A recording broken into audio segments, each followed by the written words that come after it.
ವಿನಯ್ ಕುಲಕರ್ಣಿಗೆ ಜೀವಾವಧಿ ತಡೆ ಶಿಕ್ಷೆಗೆ ತಡೆಯನ್ನ ನೀಡಲಾಗಿದೆ ಕೋರ್ಟ್ನಿಂದ. ವಿನಯ್ ಕುಲಕರ್ಣಿಗೆ ಶಾಸಕ ಸ್ಥಾನ ಮರುಸ್ಥಾಪನೆ.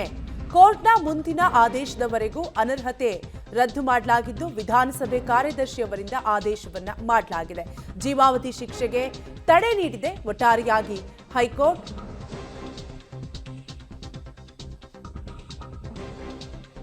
ಯೋಗೇಶ್ ಗೌಡ ಕೊಲೆ ಕೇಸಲ್ಲಿ ವಿನಯ್ ಕುಲಕರ್ಣಿಗೆ ವಿಧಿಸಲಾಗಿದ್ದಂತಹ ಜೀವಾವಧಿ ಶಿಕ್ಷೆಗೆ ಹೈಕೋರ್ಟ್ ತಡೆ ನೀಡಿದ್ದ ಹಿನ್ನೆಲೆಯಲ್ಲಿ ವಿಧಾನಸಭೆ ಕಾರ್ಯದರ್ಶಿಯವರು ಶಾಸಕ ಸ್ಥಾನ ಮರುಸ್ಥಾಪನೆ ಮಾಡುವುದಾಗಿ ಆದೇಶವನ್ನ ಹೊರಡಿಸಿದ್ದಾರೆ. ವಿಧಾನಸಭೆ ಕಾರ್ಯದರ್ಶಿಯವರು ಆದೇಶ ಹೊರಡಿಸಿದ್ದು ಕೋರ್ಟ್ನ ಮುಂದಿನ ಆದೇಶದವರೆಗೆ ವಿನಯ್ ಕುಲಕರ್ಣಿ ಅವರ ಅನರ್ಹತೆ ರದ್ದುಗೊಳಿಸಲಾಗುವುದು, ಜೊತೆಗೆ ಶಾಸಕ ಸ್ಥಾನ ಮರುಸ್ಥಾಪನೆ ಮಾಡಲಾಗುವುದು ಅಂತ ತಿಳಿಸಿದ್ದಾರೆ. ಒಟ್ಟಾರೆಯಾಗಿ ಯೋಗೇಶ್ ಗೌಡ ಕೊಲೆ ಪ್ರಕರಣದಲ್ಲಿ ಕೆಲವು ದಿನಗಳಿಂದ ಜೈಲು ವಾಸವನ್ನ ಅನುಭವಿಸಿದ್ರು. ಈಗ ಅವರು ಆಚೆ ಇದ್ದು ಈ ಒಟ್ಟಾರೆಯಾಗಿ ವಿನಯ್ ಕುಲಕರ್ಣಿ ಶಾಸಕ ಸ್ಥಾನ ಮರುಸ್ಥಾಪನೆ ವಿಚಾರಕ್ಕೆ ಸಂಬಂಧಪಟ್ಟಂತೆ ವಿಧಾನಸಭೆ ಕಾರ್ಯದರ್ಶಿ ಅವರಿಂದ ಆದೇಶವನ್ನ ಹೊರಡಿಸಲಾಗಿದೆ.